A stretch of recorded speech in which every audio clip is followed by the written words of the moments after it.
ಬೇಕಾಗಿರೋ ವೈದ್ಯರು ಎಲ್ಲರೂ ಬಂದು ರೋಡಲ್ಲಿ ಇವತ್ತು ನಿಂತಿದ್ದೇವೆ ಅಂದ್ರೆ ನಮ್ಮ ಪರಿಸ್ಥಿತಿ ಎಲ್ಲಿಗೆ ಬಂದು ಮುಟ್ಟಿದೆ ಅಂತ ಇದೊಂದು ನಿಮಗೆ ಸಣ್ಣ ಕ್ಲೂ ಸಿಗ್ತದೆ. ಎಜುಕೇಶನ್ ಇದ್ರೆ ಹೆಣ್ಮಕ್ಳಿಗೆ ಒಳ್ಳೇದಾಗುತ್ತೆ, ಸೇಫ್ ಇರ್ತಾರೆ ಅಂತ ಎಲ್ಲರೂ ಅನ್ಕೊಂಡಿದ್ರು.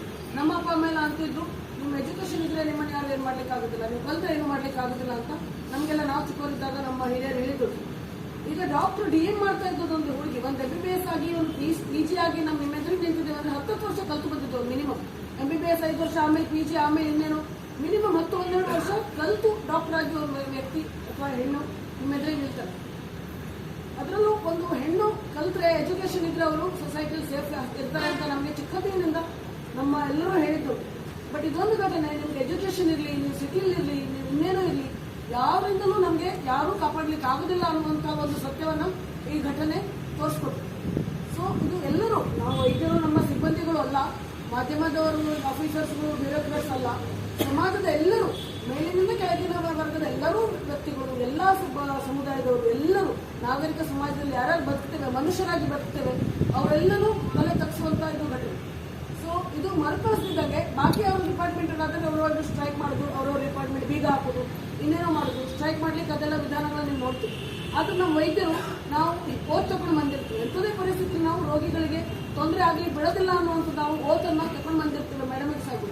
ಹಾಗಾಗಿ ನಮ್ಮ ನೈತಿಕತೆ ಅನ್ನುವಂಥ ನಮ್ಮ ಕೈ ಕಟ್ಟಿದೆ ಬಿಟ್ರೆ ನಮಗೂ ಸ್ಟ್ರೈಕ್ ಮಾಡ್ಲಿಕ್ಕೆ ಬರಲ್ಲ ಅಂತಿಲ್ಲ. ನಾವು ರೋಡಲ್ಲಿ ಕೂದಬಲ್ಲೆವು, ನಾವು ಹಾಸ್ಪಿಟಲ್ ಬೀಗ ಹಾಕಬಲ್ಲೆವು, ಇನ್ನೇನೋ ಮಾಡಬಲ್ಲೆವು, ಪ್ರೈವೇಟ್ ಅವ್ರ at least.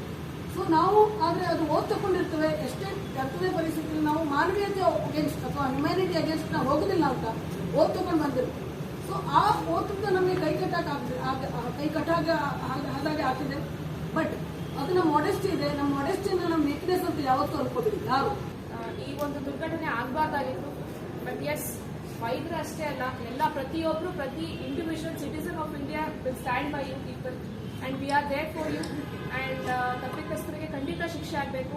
And once again thank you for saving our lives and also working hard even in this difficult situation. And ಎಷ್ಟು ಸೇಫ್ಟಿ ಇಲ್ಲ ಅನ್ನೋದ್ರ ಬಗ್ಗೆ ಈಗಾಗಲೇ ಸುಮಾರು ಇನ್ಸಿಡೆಂಟ್ಸ್ ಆಗಿದೆ, ನನ್ನ ಗಮನಕ್ಕೂ ಇದೆ. ಯಾಕಂದ್ರೆ ನಾವು ವರ್ಕ್ ಮಾಡಿದ ಟೈಮ್ನಲ್ಲೂ ಕೂಡ ಡಾಕ್ಟರ್ಸ್ಗೆ ಸೇಫ್ಟಿ ಇಲ್ಲ. ಯಾರಾದ್ರೂ ಒಬ್ರು ಪ್ರಾಣಹಾನಿ ಆದ್ರೆ ಅವ್ರ ಮೇಲೆ ಅಟ್ಯಾಕ್ ಮಾಡುವಂತ ಒಂದು ಸಂಭವಗಳು ಬಂದಾಗಲೂ ಕೂಡ ಅವ್ರಿಗೆ ಕಾನೂನು ರೀತಿಯಲ್ಲಿ ಪ್ರೊಟೆಕ್ಷನ್ಸ್ಗೋಸ್ಕರ ಒಂದು ಲಾ ಬಂದಿದೆ ಇತ್ತೀಚೆಗೆ. ಬಟ್ ಅದೇ ರೀತಿ ಇದು ಜಸ್ಟ್ ವೈದ್ಯರೇ ಅಂತಲ್ಲ, ಒಂದು ಮಹಿಳೆ ಮೇಲೆ ಆಗಿರೋ ಒಂದು ದುರ್ಘಟನೆ. ಇದಕ್ಕೆ ನಾವು ಎಲ್ಲರೂ ಧ್ವನಿ ಏರಿಸಿ ಇದನ್ನ ವಿರುದ್ಧವಾಗಿ ನಾವು ಹೋರಾಡಬೇಕು ಅಂತ